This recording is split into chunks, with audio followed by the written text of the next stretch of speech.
Imagine a treasure chest overflowing with glittering jewels, not just any gems, but dazzling heirlooms steeped in history, love, and royal destiny.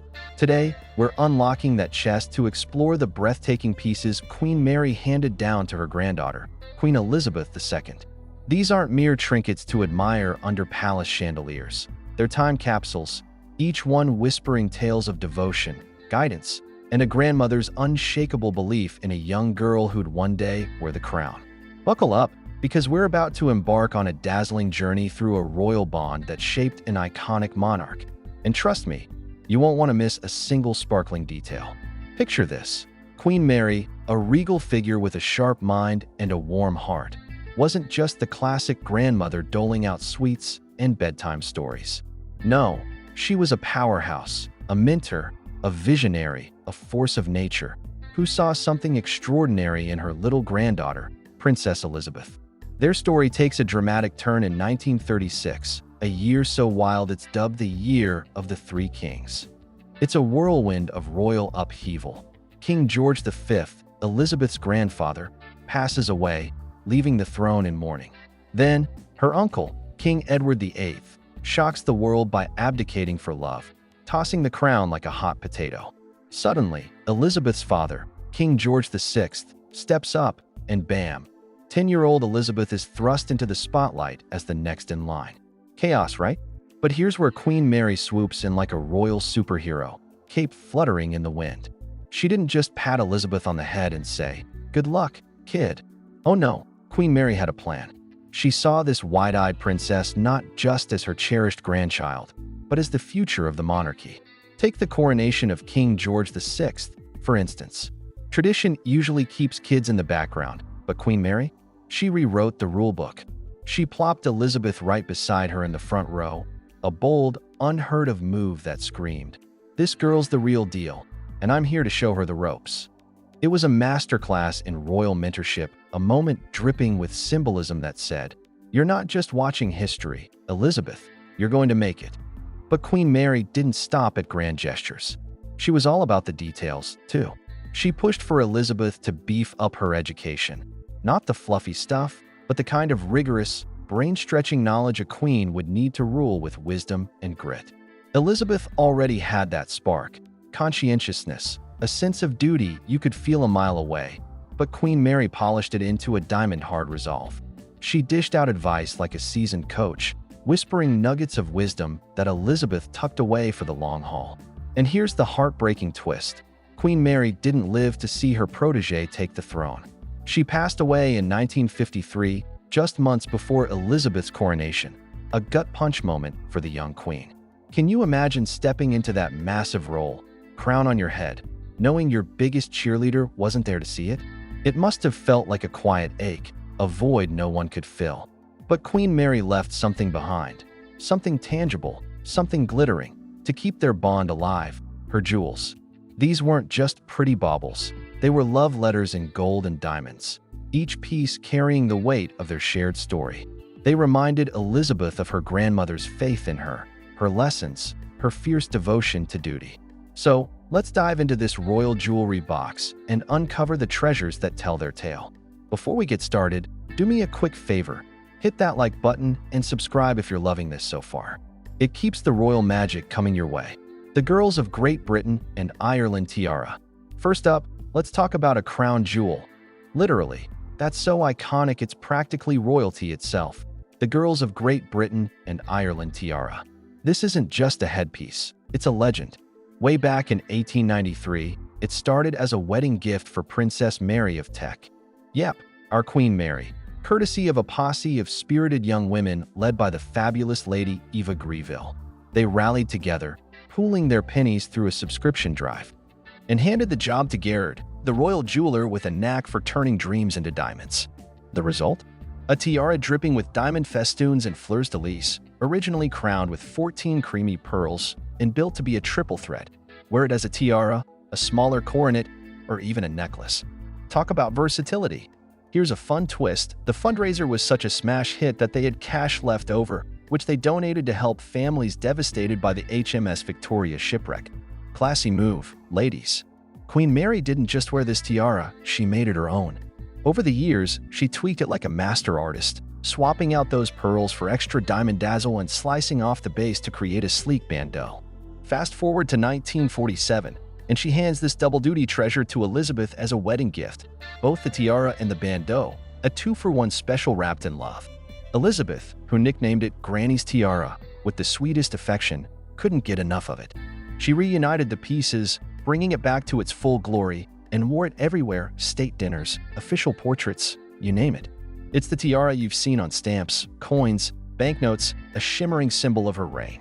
Which version do you vibe with most? The full tiara with the bandeau, the streamlined look without it, or the OG pearl-topped vibe? Fun fact, Queen Camilla's rocked it recently, too, keeping the legacy alive. Queen Mary's Stomacher. Next, let's feast our eyes on a real showstopper, Queen Mary's Stomacher.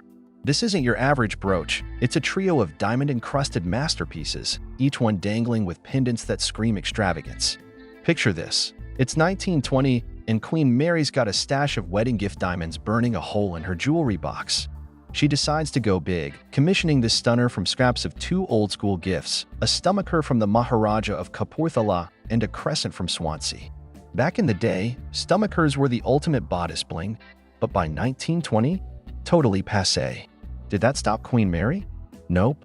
She wore the whole shebang once, in 1922, at a swanky Buckingham Palace banquet for the Belgian royals, pairing it with the Delhi Durbar tiara like the style icon she was. In 1947, she passes this glittering beast to Elizabeth as a wedding present. Now, imagine being a young princess, barely 21, and unwrapping this. Overwhelming, right? Elizabeth thought so, too. She'd occasionally pin on just the bottom chunk in the 40s, easing into its grandeur. But once she's queen, she steps up. In 1954, she rocks it for an early portrait in Hobart, then again in 55 for a state visit to Norway, proving she could handle the royal heft. After the 50s, it goes quiet, until 2002, when she pulls out all the stops for her Golden Jubilee dinner at Windsor Castle. She pairs it with the Nizam of Hyderabad necklace, another wedding gem, and bam, it's a moment of pure regal magic.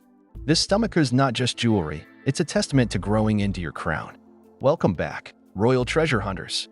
We've already unearthed some jaw-dropping gems in part 1, but the jewelry box is still brimming with wonders. Queen Mary didn't just pass down a few sparkly trinkets to her granddaughter, Queen Elizabeth II.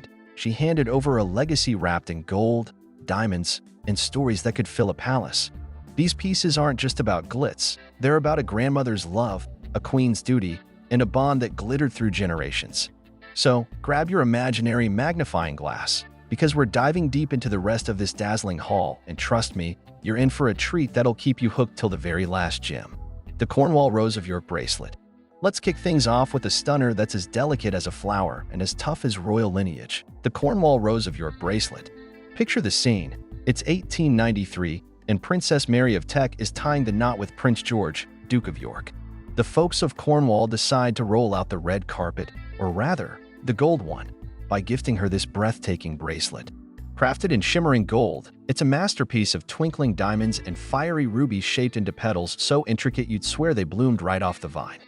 The Royal Cornwall Gazette spills the tea. A committee led by Emily Elliot, Countess of St. Germans, rallied the county to fund this beauty, tapping London's Carrington Jewelers to bring it to life.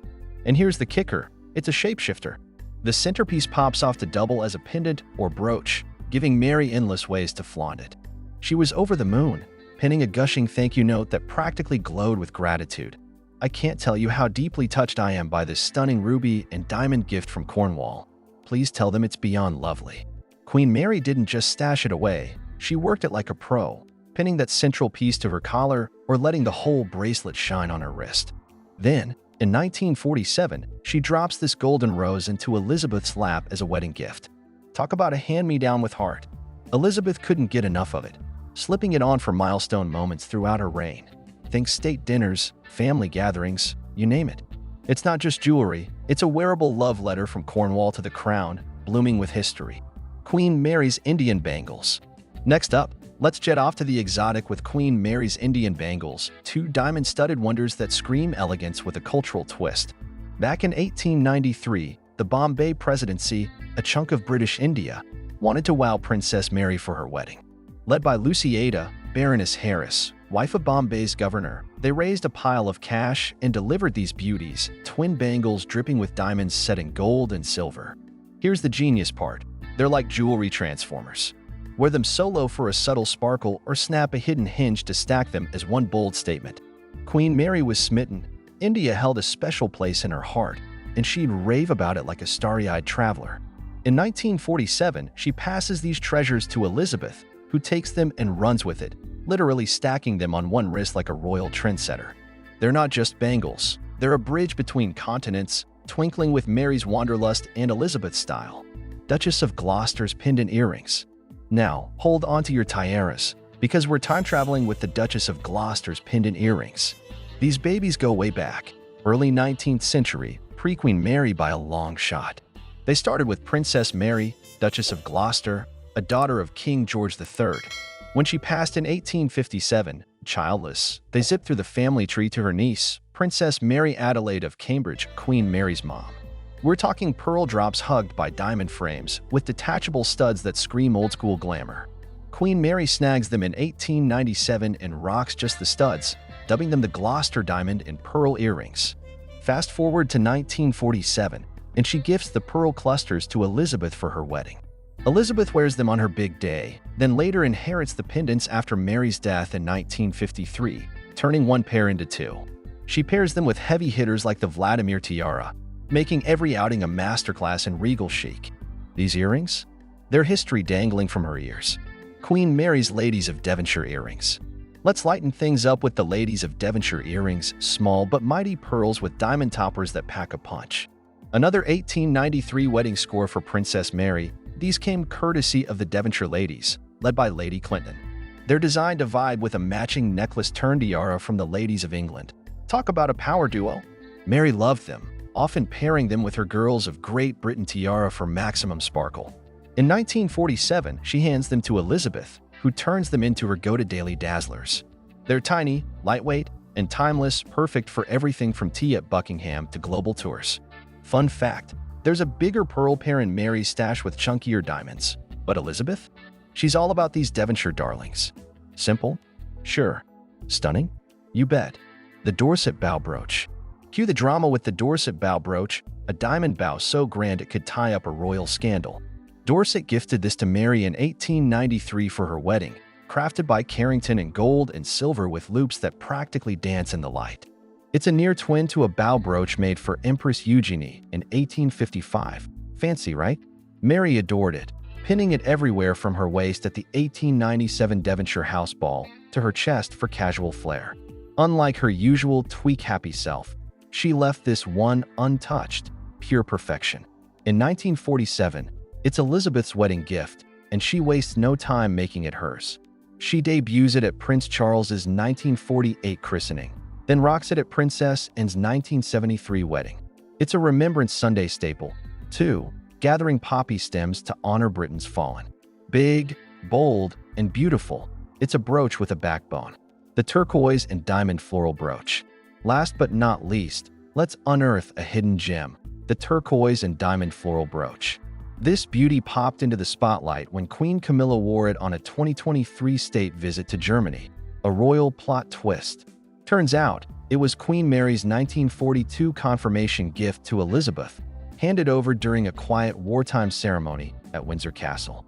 Turquoise runs deep in the family. Mary's mom got a similar set in 1850, passed down as a wedding gift in 1893. Elizabeth didn't flash this one much, but its rediscovery? Pure magic. It's a floral whisper of tradition, linking grandmothers and queens across centuries. Thanks for sticking with me on this glittering ride through Queen Mary's gifts to Elizabeth. Loved it? Smash that like button, subscribe, and share it with your crew. It keeps these royal tales sparkling bright. See you next time for more crown-worthy adventures.